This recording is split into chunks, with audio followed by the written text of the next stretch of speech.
Assalamualaikum warahmatullahi wabarakatuh. Selamat pagi. Semoga kita semua selalu ada dalam keadaan sehat ya. Amin. Sebelumnya perkenalkan nama saya Ulfa Agustin dengan NIM 21862060046 untuk memenuhi mata kuliah media pembelajaran terkait dengan pengembangan media pembelajaran Office PowerPoint di pertemuan 7. Lalu yang akan dibuat menjadi audiovisual pada pertemuan 8 atau pertemuan yang ke-9 pada kesempatan kali ini. Nah, sebelum masuk ke materinya, saya akan membacakan terlebih dahulu kompetensi dasar dan tujuan pembelajarannya.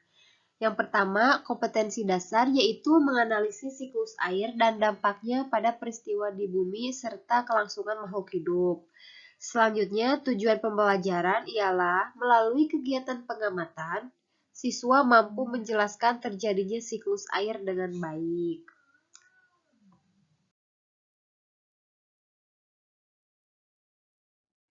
Oh iya, adik-adik semua, pembelajaran kali ini diambil dari buku pembelajaran tematik khusus untuk adik-adik semua di kelas 5 ya. Tema ke-8, subtema manusia dan lingkungan. Baik, langsung saja kita ke materinya. Nah, apa sih siklus air itu?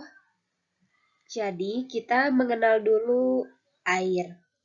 Air merupakan satu bagian terpenting bagi kelangsungan hidup di bumi.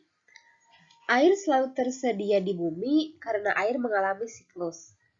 Siklus air merupakan sirkulasi atau perputaran air secara terus-menerus dari bumi ke atmosfer, lalu kembali lagi ke bumi. Siklus air terjadi melalui 3 proses, yaitu penguapan, pengendapan, dan pengembunan.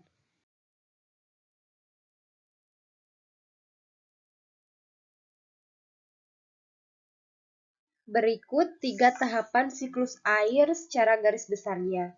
Yang pertama, ada tahap penguapan atau tahap evaporasi, yang mana air yang berada di laut, danau, dan sungai akan mengalami penguapan karena adanya pengaruh suhu yang panas dari matahari. Selanjutnya, tahap pengendapan atau tahap presipitasi. Nah, setelah air mengalami proses penguapan, maka akan menghasilkan butir-butir uap. Nah, uap air tersebut naik serta berkumpul di udara, dan lama-kelamaan udara akan penuh sehingga mampu menampung air yang banyak. Nah, yang ketiga, tahap pengembunan atau kondensasi. Di sini, uap air berubah menjadi titik air membentuk awan. Titik-titik air ini akan turun menjadi hujan, di mana air hujan tersebut akan mengalir ke sungai sampai laut dan menguap kembali. Nah, hal tersebut terjadi terus-menerus tanpa henti. Nah, berikut siklus airnya secara garis besar ya. Jadi, di sini terjadi evaporasi di mana air yang berada di laut, danau, dan sungai mengalami penguapan. Lalu selanjutnya kondensasi. Nah, di sini uap air menjadi membentuk awan yang mendung. Nah, yang terakhir presipitasi, di mana uap air akan naik serta berkumpul di udara dan lama-kelamaan udara akan penuh sehingga menampung air yang cukup banyak, maka terjadilah hujan. Nah, penjelasan berikutnya. Air hujan yang jatuh di tanah akan meresap menjadi air tanah. Nah, selanjutnya air tanah akan keluar melalui sumur. Nah, air tanah merembus ke danau atau sungai. Selanjutnya, air sungai mengalir ke laut. Namun, sebagian air di sungai dapat menguap kembali. Air sungai yang menguap membentuk awan bersama uap dari air laut dan tumbuhan. Nah, berikut merupakan alur atau skema terjadinya siklus air. Nah, yang pertama Di sini ya, evaporasi terlebih dahulu, yaitu proses di mana air yang ada di laut, rawa, sungai, dan lainnya menguap karena adanya pemanasan dari matahari. Nah, dalam hal ini air diubah menjadi uap air atau gas sehingga bisa naik ke atmosfer. Nah, selanjutnya terjadi kondensasi. Proses di mana berubahnya uap air di atmosfer menjadi partikel es yang sangat kecil di suhu yang rendah. Partikel es tersebut saling mendekat satu sama lain, sehingga akan menggumpal menjadi awan. Nah, setelah kondensasi, terjadilah presipitasi. Ketika terlalu banyak air yang terkondensasi, maka tetesan air di awan akan menjadi besar dan berat untuk menahan di udara, sehingga jatuh sebagai hujan, salju, atau hujan es.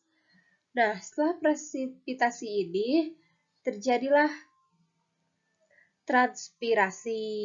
Proses ini serupa dengan evaporasi, hanya saja proses penguapan ini terjadi pada jaringan makhluk hidup seperti tumbuh-tumbuhan. Nah, jika infiltrasi ini merupakan penyaringan. Nah, jika adik-adik kurang memahami istilah-istilah tadi, bisa dilihat dari sini ya, arti istilah-istilah yang terdapat pada siklus air. Yang pertama, evaporasi merupakan proses penguapan air dari lautan atau perairan darat. Yang kedua, transpirasi merupakan proses penguapan dari makhluk hidup. Kondensasi merupakan proses perubahan uap air menjadi awan. Selanjutnya, presipitasi merupakan proses jatuhnya air dari atmosfer ke permukaan bumi dalam berbagai wujud, contohnya hujan, salju, dan es. Selanjutnya, runoff, yang merupakan proses aliran air di atas permukaan bumi.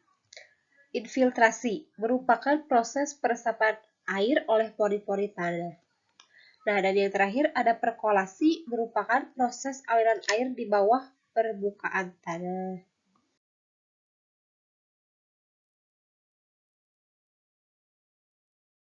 Yang pertama ada siklus pendek atau kecil.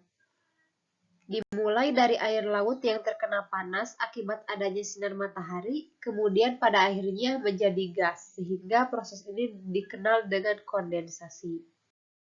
Yang kedua, ada siklus sedang atau menengah. Dimulai dari uap air yang ada di bumi, ditiup oleh angin hingga sampai ke daratan. Di daratan, uap air tersebut pada akhirnya membentuk awan, sehingga awan jatuh sebagai hujan di atas daratan. Nah, air hujan yang telah jatuh mengalir melalui sungai atau selokan dan akhirnya kembali lagi ke dalam laut.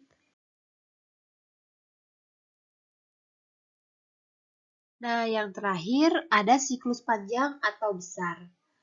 Di sini, uap air yang berasal dari laut ditiup oleh angin ke atas daratan. Adanya pendinginan yang ada di daratan mencapai titik beku menyebabkan terbentuknya awan yang mengandung kristal es. Nah, awan yang mengandung kristal mampu menurunkan salju di atas pegunungan. Di permukaan bumi, es dari pegunungan tersebut mengalir dalam bentuk gletser. Nah, kemudian masuk kembali ke sungai dan akhirnya kembali lagi ke lautan.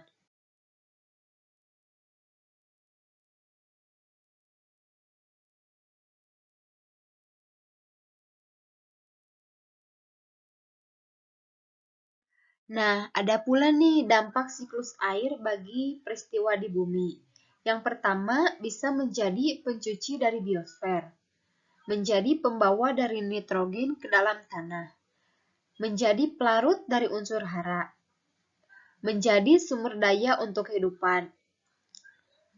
Uap air hasil evaporasi yang ada di atmosfer akan mempengaruhi kelembapan dan suhu, sehingga bumi tidak terlalu panas. Yang terakhir, banyaknya curah hujan yang turun dipengaruhi oleh banyaknya air yang mengalami penguapan. Ada pula dampak siklus air bagi kelangsungan makhluk hidup. Yang pertama, mampu menyediakan air yang dibutuhkan oleh makhluk hidup. Yang kedua, ketersediaan air di bumi menjadi terjamin. Karena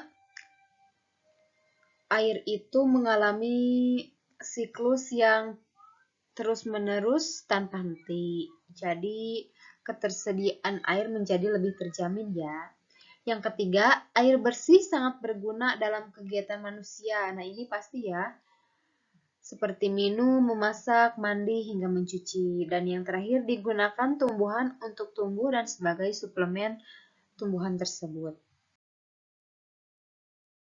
Dampak negatif bagi kehidupan apabila siklus air terganggu.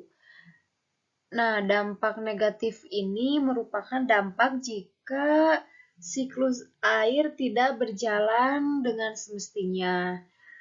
Dampaknya yaitu terjadinya bencana alam seperti banjir, longsor, maupun badai.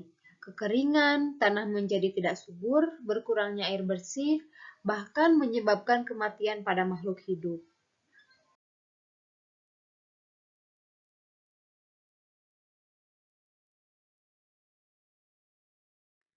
Mungkin sekian yang dapat saya sampaikan mengenai materi tentang siklus air. Semoga adik-adik semuanya dapat memahaminya ya. Terima kasih atas perhatiannya. Wassalamualaikum warahmatullahi wabarakatuh.